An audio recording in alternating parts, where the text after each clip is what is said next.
Minha cunhada saiu de casa, por minha causa.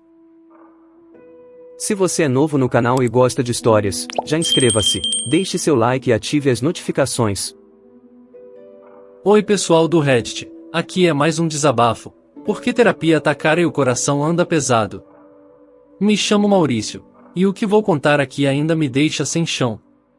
Moro com a família da minha esposa há algum tempo suficiente para conhecer cada detalhe da dinâmica complicada que existe ali. Dividimos a casa entre 5 pessoas, eu, minha esposa, minha sogra, minha cunhada Erica e o namorado dela, o Vitor. E olha, viver assim, com tanta gente sob o mesmo teto, exige mais que paciência, exige disciplina emocional e um autocontrole que nem sempre consigo ter. Desde o começo, a convivência com a Erica e o Vitor era um eterno jogo de tensão passiva, uma corda esticada que a qualquer momento podia arrebentar. Brigas entre os dois eram semanais, às vezes diárias. E não eram desentendimentos simples, do tipo, quem vai lavar a louça hoje? Eram conflitos explosivos, com gritaria, xingamentos e olhares que transformavam o ambiente. Às vezes começavam por motivos banais, ele sumia por dias e reaparecia como se nada tivesse acontecido, sem dar explicações, só dizendo que tinha precisado espairecer. Outras vezes era ela, Erica, que explodia por uma frase mal colocada na frente da mãe dela, como quando ele comentou, rindo, que ela era dramática como a mãe. Aquilo virou um escândalo que durou 3 dias. Já teve discussão no café da manhã, com os dois trocando ofensas enquanto todos tentavam comer em silêncio. Lembro de um domingo em que estavam discutindo porque ele esqueceu de comprar pão. Aos gritos, ele dizia que não era empregado de ninguém, e ela jogou uma caneca no chão. Estilhaços de porcelana voaram para todos os lados. Teve também a vez em que ele esqueceu de buscá-la no trabalho. Ela voltou para casa andando, debaixo de chuva, chegou encharcada, soluçando e acusando todo mundo de não se importar com ela. Disse que era patinha feia da família, e que estava cansada de ser ignorada. Aquilo me fez sentir pena, confesso. Mas no dia seguinte estavam se abraçando no sofá vendo filme como se nada tivesse acontecido. Eu só olhava de longe, tentando não me meter, e sendo sincero, era como assistir a um reality show que você não pediu para ver. Um episódio novo por dia, com reviravoltas que ninguém conseguia prever. Eu às vezes me perguntava se aquilo era amor ou codependência pura. Só sei que toda vez que eles brigavam, o restante da casa mergulhava numa névoa pesada. As conversas ficavam curtas, os sorrisos rareavam, e o som mais comum era o de portas batendo com força. E nesse palco de confusões, eu me sentia um figurante indesejado tentando apenas atravessar a cena sem ser notado. O pior é que, apesar de toda essa montanha-russa emocional, eles sempre acabavam fazendo as pazes. Às vezes no mesmo dia. Era como se aquele ciclo de brigar feio, depois fazer as pazes como se nada tivesse acontecido, alimentasse algo neles. Um vício em drama, talvez. E o mais desgastante era que, quando vinham essas reconciliações, o resto da casa precisava fingir que não viu ou ouviu nada. Ninguém nunca podia comentar sobre o ocorrido anterior, era como se houvesse uma regra implícita de silenciar a memória para não incomodar a suposta harmonia restaurada. Só que para mim, aquilo tudo pesava. E muito. O ambiente da casa se tornava insuportável. Clima carregado, olhares de julgamento, portas batendo a todo momento. Ninguém conversava direito, e cada gesto meu era observado com lupa. Eu ficava constantemente pisando em ovos, tentando adivinhar o que seria interpretado como uma provocação. Minha esposa, coitada, fazia o que podia para amenizar, mas parecia que tinha virado mediadora dentro de casa. Só que mesmo ela, aos poucos, foi percebendo que o que acontecia ali era mais do que briga de casal, era um jogo emocional que envolvia todos. As pessoas começaram a me questionar, de que lado você tá? Era como se eu fosse obrigado a escolher entre apoiar a Erica ou o Vitor, mesmo que nenhum dos dois estivesse certo, e, na maioria das vezes, ambos estavam errados. Eu, que só queria viver em paz, era arrastado para dentro de discussões que não me pertenciam. Me sentia como um juiz sendo forçado a apitar um jogo que eu nunca quis participar. E o pior, cada vez que me recusava a tomar partido, diziam que eu estava me omitindo, que eu era frio, que não me importava com a família. Já quando eu me posicionava com um simples, acho que vocês deviam conversar melhor, aí virava o vilão da história. E o mais absurdo acontecia quando faziam as pazes. Do nada, como se a briga do dia anterior nunca tivesse existido, voltavam a se abraçar e rir juntos, e de repente, a culpa de tudo o que aconteceu era minha. Se você não tivesse se metido, foi você que inflamou ela, você devia ter ficado calado. A narrativa se invertia tão rápido que eu começava a duvidar da minha própria memória. Parecia que estavam sempre à procura de um bode expiatório, e convenientemente, eu era o mais acessível, o que não tinha laço de sangue, o que era mais fácil de culpar. Começaram a me tratar como se qualquer comentário meu fosse uma ofensa, como se eu estivesse sempre criticando, sempre implicando, sempre criando caso, mesmo que eu só tivesse pedido um pouco de bom senso. E aí vieram os momentos em que, independentemente do que eu falasse, eu era considerado errado. Teve um dia que sugeri que cada um organizasse a própria louça após o café da manhã, para facilitar a vida de todos. Parecia algo razoável, prático. Mas bastou eu terminar a frase para Érica revirar os olhos e soltar um: "Aqui ninguém mandou você ser dono da casa." E o olhar de reprovação da sogra foi como uma sentença silenciosa. Em outra ocasião, só por dizer que ia precisar do banheiro para tomar banho antes de uma entrevista de emprego, fui chamado de egoísta porque a Érica queria usar o espelho do banheiro ao mesmo tempo para se maquiar. Foi aí que entendi, eu podia respirar diferente, que já era taxado como inconveniente. A sensação era de que, para manter qualquer tipo de paz ali dentro, eu precisava abrir mão da minha voz. E quando percebi isso, percebi também o quanto estava me apagando para caber naquele ambiente. Com o tempo, comecei a notar que até a sogra fingia não ver. Quando as brigas aconteciam, ela suspirava fundo, levantava da mesa e soltava aquelas frases prontas, como: "Cada casal tem seus problemas", ou "Eles são jovens, logo aprendem." Mas aquilo não era juventude ou imaturidade, era desrespeito. Era um ciclo tóxico sendo alimentado dentro da nossa casa, um campo minado emocional onde qualquer passo podia explodir em drama. E isso me deixava ainda mais frustrado.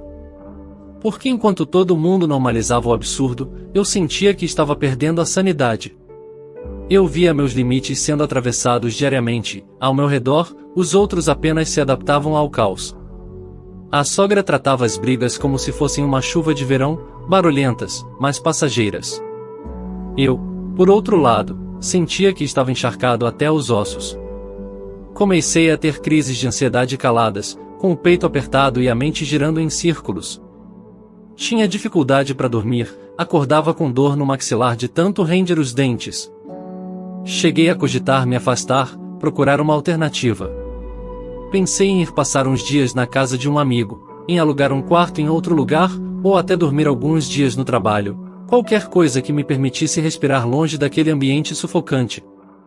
Mas nossa condição financeira não permitia grandes mudanças naquele momento. Qualquer saída exigiria dinheiro que a gente não tinha, e abandonar minha esposa ali, sozinha naquele ninho de tensão, não era uma opção. Além disso, comecei a perceber que aquela instabilidade doméstica estava me afetando de outras formas.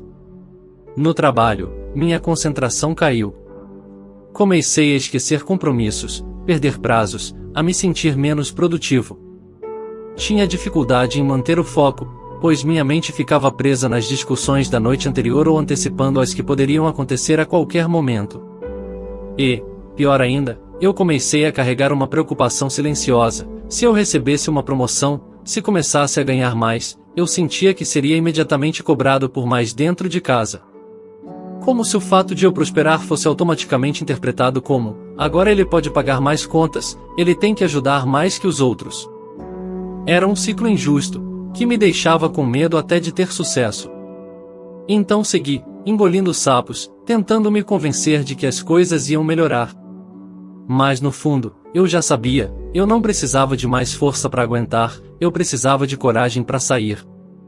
Mas não é sobre eles que quero falar hoje. O buraco, infelizmente, foi mais embaixo. A irmã mais velha da minha esposa, a Carol, voltou a morar na cidade depois de quase uma década morando numa cidade distante no interior. Ela sempre teve esse perfil mais decidido, intensa, e com um ar de superioridade que disfarçava com simpatia em público, mas em casa era outra história. O marido dela havia conseguido um bom emprego numa cidade próxima, e como a casa onde ele estava morando era minúscula, uma espécie de anexo nos fundos de um terreno, com apenas um quarto e uma cozinha apertada, a solução temporária foi ela vir com os 2 filhos para a casa da sogra. Carol sempre fez questão de lembrar que na outra casa antiga deles, um sobradinho alugado numa rua calma, ela era responsável por tudo. Ela cuidava da casa, das crianças, da rotina escolar, do orçamento. Vivia dizendo que fazia milagres com pouco. A casa antiga era simples, mas cheia de detalhes que ela fazia questão de repetir que decorou sozinha. Contava das hortinhas que plantava nos fundos, dos móveis que reformou com o marido, das brigas que teve com os vizinhos por causa do barulho das crianças, tudo com um tom de: eu passei por muita coisa, então me respeitem. Quando ela chegou, deixou bem claro que aquela mudança era temporária. Disse que só ficaria o tempo necessário até encontrar algo digno para os 4. Mas desde o começo, o discurso era diferente da prática. Já na primeira semana, vi ela se acomodar, ocupando os espaços com a segurança de quem se sente dona. Os filhos tomaram conta da sala, deixavam brinquedos espalhados, usavam a televisão o dia inteiro, e Carol, sempre sentada no sofá com o celular na mão, só dizia: deixa, criança tem que brincar. A ideia era que ficasse até encontrar um lar mais espaçoso para toda a família, mas quanto mais o tempo passava, mais parecia que ela estava construindo raízes ali, mesmo sem plantar nada além de conflito. Desde o começo, fiz questão de receber todos de braços abertos. Comprei pizza no dia da chegada, montei a mesa, organizei os quartos, até comprei um ventilador novo porque sabia que a antiga suíte da casa ficava abafada. Fiz de tudo para que eles se sentissem confortáveis. Durante os primeiros dias, parecia que tudo ia correr bem. Mas bastou um pouco de rotina para eu perceber que aquela convivência seria bem mais desgastante do que eu imaginava. As crianças começaram a demonstrar comportamentos que me incomodavam já nas primeiras semanas. O menino era extremamente mandão com a irmã, debochado, sempre fazendo comentários sarcásticos e piadas de mau gosto, algumas diretamente comigo, imitando o meu jeito de falar ou andar. Chegou a me chamar de esquisito, na frente de todo mundo, e quando notei que ninguém repreendia, senti aquela pontada de desamparo.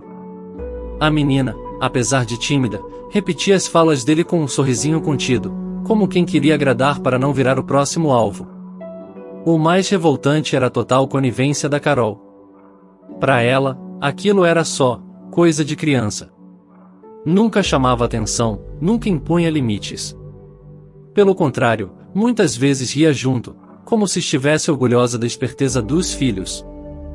Quando eu tentava conversar, explicar que certos comportamentos não eram aceitáveis, principalmente os que envolviam preconceito e falta de respeito, ela me olhava com aquela cara de tédio e soltava: ai, Maurício, você exagera em tudo. Eles estão só se adaptando, relaxa. Mas não era adaptação, era falta de educação mesmo. Eu tentava manter a calma, respirava fundo, me lembrava de que era só uma fase. Mas a cada nova brincadeira de mau gosto, a cada vez que desrespeitavam meus gatos, meus horários ou minha intimidade, eu sentia que estava sendo lentamente empurrado para fora do lugar onde também era morador. E o mais cruel era saber que, se eu me irritasse, eu é que seria o errado, o dramático, o exagerado. A Carol usava esse argumento como um escudo, transformava qualquer crítica em prova de que eu era sensível demais, como se sentir ofendido fosse um defeito e não uma reação justa diante de tanta falta de empatia. A situação começou a sair do controle quando comecei a pedir algumas coisas simples, coisas básicas para manter a ordem e o respeito dentro de casa: desligar a luz ao sair de um cômodo, não deixar a porta da geladeira aberta enquanto pensavam no que iam comer, não gritar depois das 22 horas, principalmente porque temos um vizinho idoso que mora no andar de baixo e se incomoda facilmente com o barulho. E principalmente, pedi que respeitassem meus animais. Tenho 2 gatos e um cachorro, todos resgatados, todos parte essencial da minha vida. Os gatos, que são naturalmente mais sensíveis, ficavam extremamente assustados com os gritos e correrias pela casa. Tinha dias em que se escondiam debaixo da cama e só saíam muito tempo depois. Um deles, o Tobias, passou a vomitar por estresse. Eu explicava isso com calma, pedia empatia, mas parecia que falava com uma parede. Os filhos da Carol corriam atrás dos gatos como se fossem brinquedos. Já vi eles puxando o rabo de um deles e depois rindo. E a mãe? Ignorava ou dizia que era exagero meu. Teve um dia em que deixaram o portão da frente escancarado, e nosso cachorro, o Bolota, que já fugiu outras vezes, saiu correndo rua fora. Entrei em desespero. Era fim de tarde, trânsito, e ele não conhece bem os arredores. Passei mais de 40 minutos rodando a vizinhança preocupado, gritando o nome dele, perguntando para vizinhos, quase em prantos. E quem veio me ajudar? Ninguém. Enquanto isso, ouvi a Carol, do portão, dizendo para minha sogra com desdém: "Ah, quanto drama, cachorro volta." Aquilo me ferveu o sangue. Porque não era só um cachorro. Era meu amigo, um companheiro fiel, uma presença constante nos meus dias e noites. Algo que quem tem um animal entende, eles ocupam um espaço afetivo único, silencioso, cheio de significados que muitas vezes as pessoas não enxergam. O Bolota era quem vinha até mim quando eu ficava em silêncio por muito tempo, quem percebia meu humor antes mesmo de eu entender o que estava sentindo. Deitava do meu lado quando eu chegava exausto e ficava ali, quieto, como se dissesse: "Tô contigo." Me fazia sorrir mesmo nos dias mais difíceis, com aquelas corridas atrapalhadas, aquele olhar doce, aquele carinho sem cobrança. Ouvir que era drama me fez sentir que eu era o único ali dentro que ainda se importava de verdade com alguma coisa que não fosse briga, grito ou disputa de ego. Comecei a me sentir um estranho dentro de casa. Eu que ajudava a pagar aluguel, água, luz, internet, estava me sentindo um hóspede com regras impostas por quem nem morava ali 2 meses atrás. Cheguei do trabalho uma vez e encontrei meus gatos trancados na lavanderia, molhados, porque as crianças acharam engraçado ver eles brincando com a mangueira. Aquilo me desmoronou. A gota d'água veio numa noite em que, exausto depois de um dia inteiro de trabalho e ainda com tarefas acumuladas para o dia seguinte, pedi educadamente que eles baixassem o volume da TV.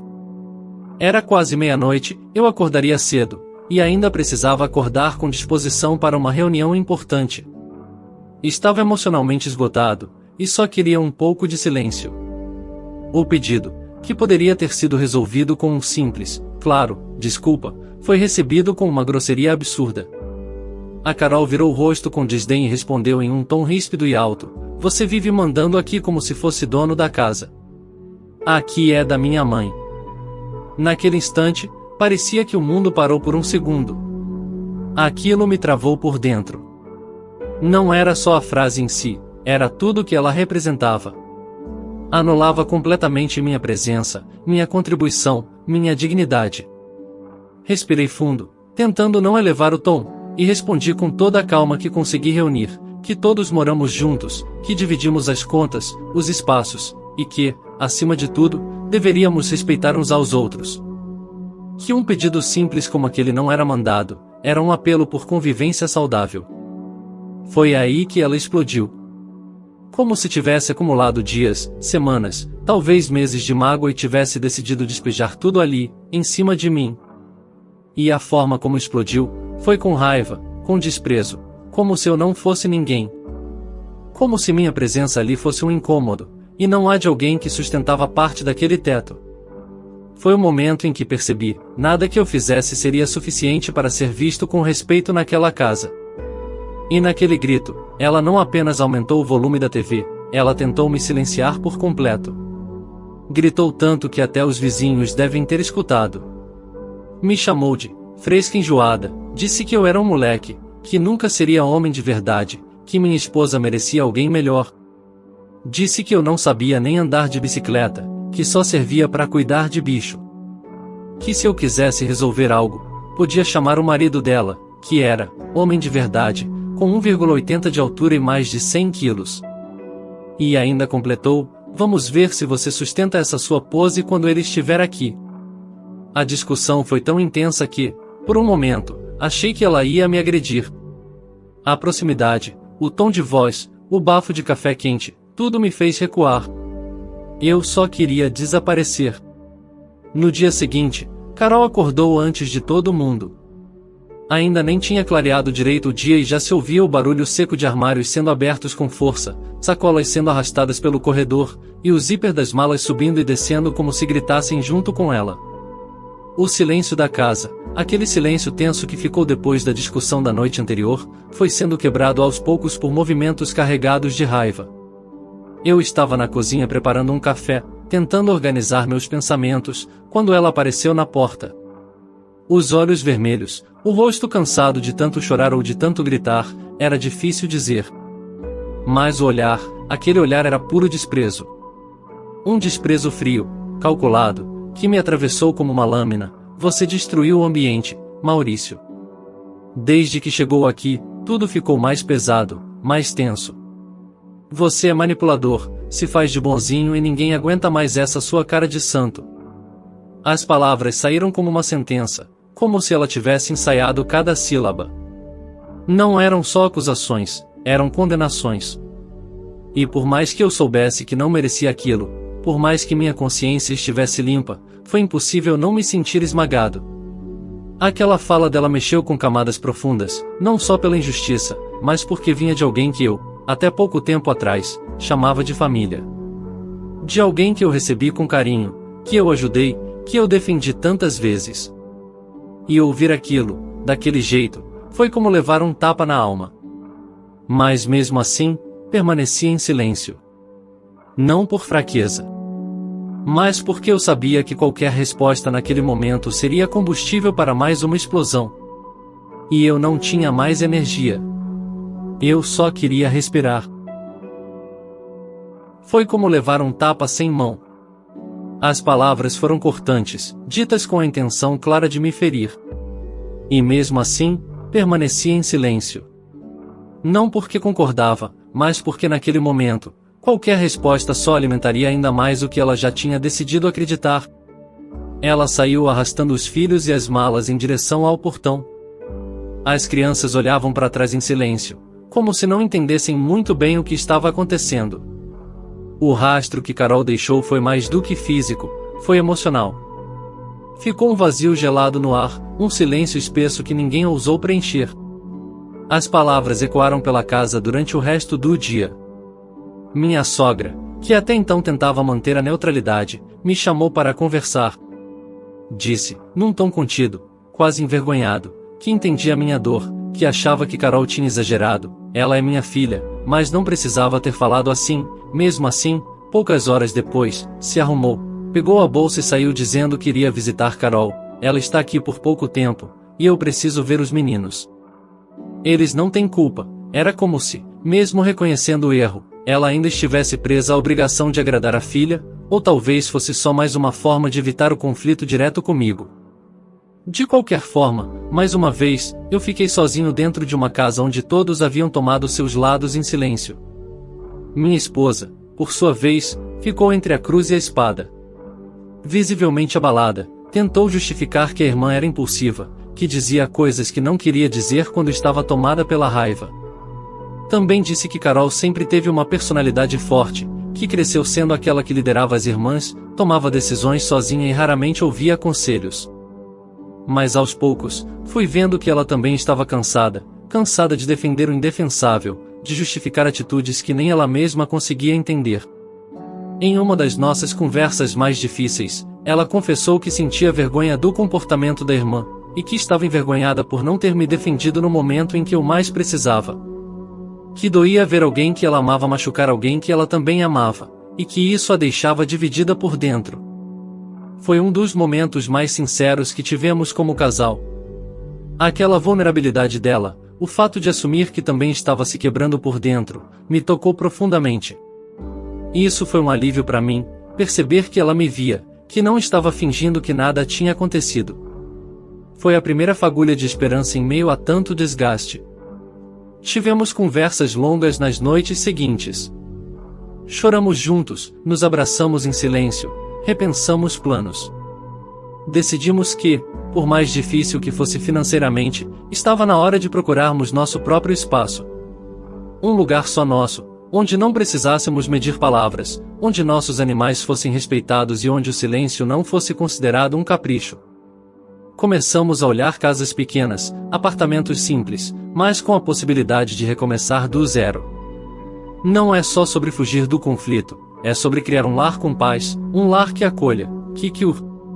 Um lugar onde a gente não precise medir palavras antes de falar, onde não haja competição por quem tem mais voz, onde o silêncio não seja interpretado como desprezo e onde o barulho seja de riso, não de briga. Já passamos noites inteiras conversando sobre isso, deitados no sofá, com os gatos se aconchegando nos nossos pés e o Bolota dormindo entre a gente como se soubesse que faz parte do plano. Falamos sobre os detalhes que queremos construir com carinho, a sala com uma estante cheia de livros, uma luminária de canto que traga aconchego, as caminhas dos nossos gatos perto da janela para eles pegarem sol, o cantinho do cachorro com brinquedos espalhados e água fresca sempre à disposição. Uma cozinha clara, com imãs de geladeira colecionados em viagens simples, onde vamos cozinhar juntos nas noites de sexta, talvez ouvindo uma playlist de músicas calmas enquanto o molho esquenta. Não é sobre luxo. É sobre pertencimento. Sobre ter um teto onde sejamos, de fato, quem somos, sem fingimentos, sem se encolher, sem precisar justificar a própria existência. Onde eu não precise ouvir que sou menos homem, por ser sensível, onde meu jeito não precise ser defendido, porque será natural. Onde a gente possa ser casal, parceria, amigos, cúmplices. Onde os animais sejam tratados com respeito, como os membros da família que são. E mesmo sabendo que o caminho até lá não será fácil, que teremos que apertar orçamento, abrir mão de algumas comodidades e talvez lidar com críticas de quem não entende, a simples ideia de finalmente respirar fundo em paz já vale cada desafio que vem pela frente. Sei que vai ser difícil. Vamos ter que apertar orçamento, abrir mão de certas comodidades, talvez deixar de fazer algumas coisas que gostamos por um tempo, adaptar rotinas e fazer escolhas que nos forcem a priorizar o essencial. Mas depois de tudo o que aconteceu, depois de tantas tentativas de convivência, de tanto engolir palavras e sentimentos, eu percebi que a tranquilidade de um lar vale mais que qualquer conforto material. Vale mais que uma sala espaçosa com móveis caros, mais que uma localização central, mais que qualquer luxo. Um lar em paz é uma base emocional. É saber que você pode chegar cansado, tirar os sapatos e não precisar se proteger do ambiente.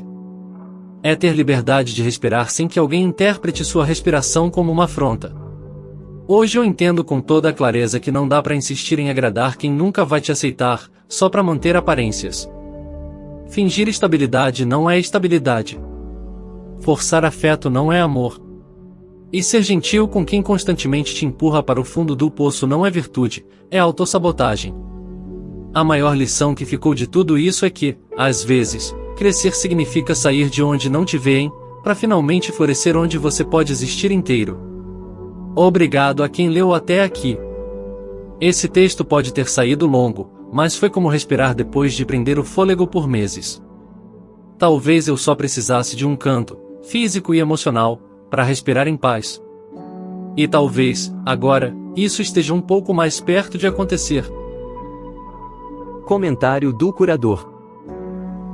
É impressionante como certas famílias confundem respeito com hierarquia, como se laço de sangue fosse salvo-conduto para desrespeitar os outros.